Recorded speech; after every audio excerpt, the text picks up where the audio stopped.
easily the year's most explosive thriller. A rundown apartment echoes with strange, screeching noises every night. The sixth-floor girl nears breakdown. She covers the ceiling with foam to block noise, but even so, the footsteps from above still pound like drums in her ears. She decides to capture the noises as proof. A weird sound comes from the window. The camera reveals a blurry figure in the frame. Where do these haunting noises come from? Is it supernatural or someone's trickery? Welcome to Noise, the newest thriller film of 2025. Zhu Ying works as a regular laborer. She's hearing impaired and uses a hearing aid. She got a call from police saying her sister had been missing for days. Zhu Ying rushed to her sister's apartment. Before entering, she saw a warning note from the neighbor in 504. "Please be quiet, I can't stand this." The apartment was in complete disarray. The living room was messy with items showing long vacancy. She called her sister's phone but heard the powered-off message. She felt guilty about her neglect. Though they are biological sisters, their bond remains quite distant. They haven't met in months, barely even calling each other. Last time Zhu Ying visited, her sister was nearly driven mad by the noise upstairs. But Zhu Ying didn't press for details. Perhaps her sister had relocated to escape the noise upstairs. Zhu Ying found her sister's phone while briefly searching the room. She moved the dirty clothes aside, revealing large burn marks on the floor. Zhu Ying was startled by the sight. The doorbell rang. A man's voice came from outside, but the monitor showed no one. Zhu Ying latched the chain and opened the door slightly. It was her downstairs neighbor.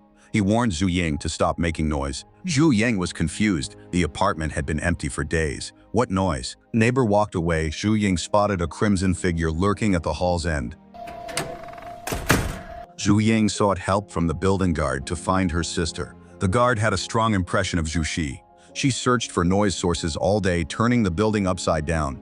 The guard knew deep down that she would never find the answer, especially since she lived in room 604. Mid-sentence, a girl suddenly rushed up to him. She reported a stench in the basement and asked for help, but the guard was powerless to help. The basement was filled with garbage that had accumulated over time. Though sealed months ago, some owners still tossed garbage through windows. Zhu Ying linked her sister's disappearance to the apartment noises, so she took leave and moved into her sister's unit number 604. While tidying up, Zhu Ying found herself remembering her sister fondly. Perhaps it was their blood connection, but she felt her sister was still very important. After many attempts, Zhu Ying finally succeeded in unlocking her phone. She found the last contact called, tried dialing the number, but heard the phone was off. Zhu Ying sent a text message to the contact, hoping they could help provide. Then she found numerous audio files on the phone. Just as she was about to listen, a thud came from above. Zhu Ying fought her fear as she listened to the recordings of her sister's hysterical screams. The muffled sounds upstairs felt too real. Zhu Ying paused the playback. The noises continued. She looked around in terror, and suddenly a woman's voice whispered in her ear. Now she was sure this apartment was haunted by something evil. Zhu Ying stepped into the shower to calm down. Then the doorbell rang. Then her sister cried for help. 주희야? She excitedly reached out to open the door, but quickly realized that her sister would definitely know the apartment door code. 왜 그래? 주희야. She looked through the peephole and saw a dark eyeball staring back. Zhu Ying almost screamed in fright. Then a piercing noise suddenly erupted. Her sister's boyfriend showed up early next day. Unable to reach Zhu Xi for days, he came to check on her himself. Zhu Ying told him about her sister's disappearance. Then the last person Zhu Xi called finally called back. It was someone from the community. Before she went missing, Zhu Xi often reported issues first about noise, then claiming the building was haunted. Zhu Ying's heart sank, realizing her sister's disappearance was more complex. Back at the apartment, they encountered the threatening note from their neighbor again. "If you make noise again, I will really kill you." That night, as he made missing person flyers, the doorbell rang again. The visitor was from Unit 504. Her boyfriend approached, but only opened the door slightly. The neighbor looked worse than before, growling this was his last warning. After he left, her boyfriend urgently warned Zhu Ying never to open the door for 504 again. He was holding a knife just now.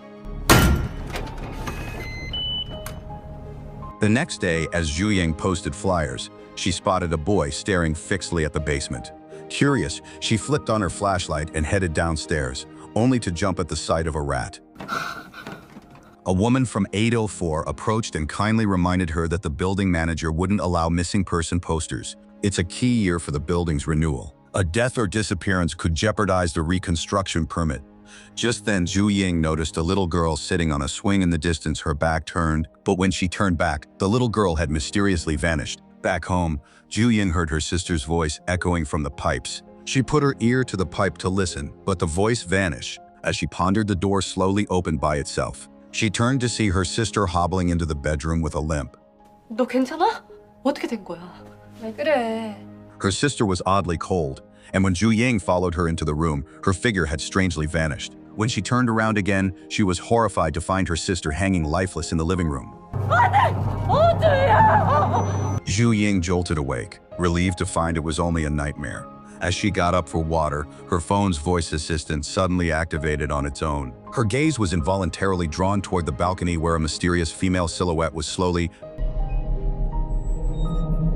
Terrified, Zhu Ying backed away step by step, only to hear strange noises coming from outside the door. It turned out to be the downstairs neighbor who had come up once again to issue a warning. Ignoring the noise, Zhu Ying bravely walked to the balcony to find the ghostly figure had vanished. Peering through the peephole, she saw apartment 504's neighbor had disappeared too. Zhu Ying was unaware that the neighbor had been drawn away by noises upstairs. He charged upstairs angrily and froze at the severed head hanging above him. A corpse fell from above. The neighbor ran in fear, but before he got far, the dead body began chasing him. The neighbor charged forward frantically in a mad panic, but instead of escaping, he ended up launching himself straight off the balcony. Police came to investigate and naturally ruled the incident accidental. Zhu Ying found the death suspicious and was about to report it to the police when the chairman approached and stopped her.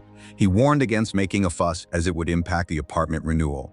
He sneered that the residents of 604 seemed to be under some kind of spell. This made Zhu Ying wonder if the building had a troubled past. She knocked on room 804's door to ask about the previous resident of room 604. A little girl darted by during their talk. The resident of 804 explained that was her daughter. Then she began to recount last year's murder. The ex-building head lived in room 704. He often had hysterical fits at home due to noise from the floor above. This angered the resident in 604 below until one day he snapped and burst into the building chairman's home in 704. He stabbed the chairman to death. As the chairman knocked on walls for help before dying, residents ignored it, thinking it was just noise.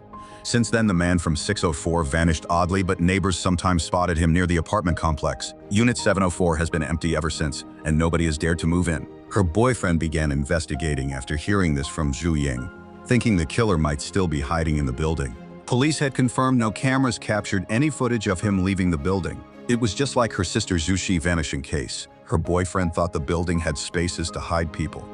Zhu Ying suddenly realized the basement would be the perfect hiding spot. They pried open the basement door and slipped inside, spotting a fork ahead. They split up to search. Her boyfriend slowly moved with the camcorder in darkness and spotted a figure on the floor. The clothes matched the killer's photos. As he approached to confirm, a piercing noise suddenly erupted. A severed head thudded at his feet. Her boyfriend's body began to jerk.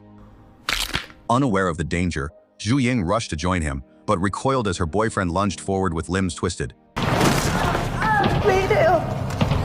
Panicking, Zhu Ying seized a rock and swung with all her strength. She was almost out of the basement when her possessed boyfriend seized her ankle firmly. As he yanked her backward, a shadow loomed in the doorway.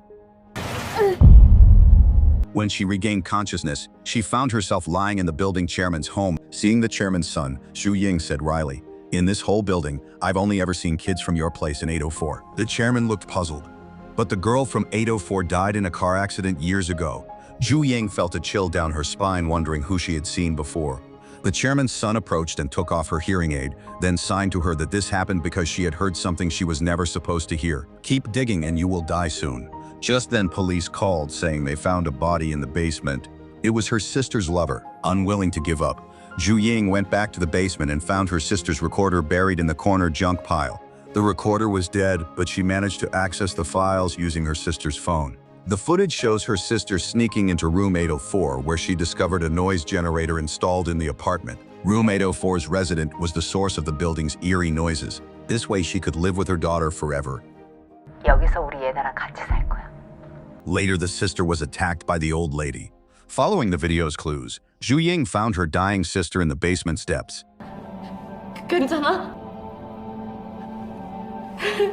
But just as she prepared to leave with her sister, the woman from 804 appeared. Zhu Ying hid her sister inside a cabinet and faced the woman by herself. She asked bluntly, "Your daughter is dead, isn't she?" The woman replied, "Aren't you like me? You can see my daughter too." Zhu Ying fled at once, taking her chance to escape. Hiding in the dark corner, she heard faint footsteps approaching.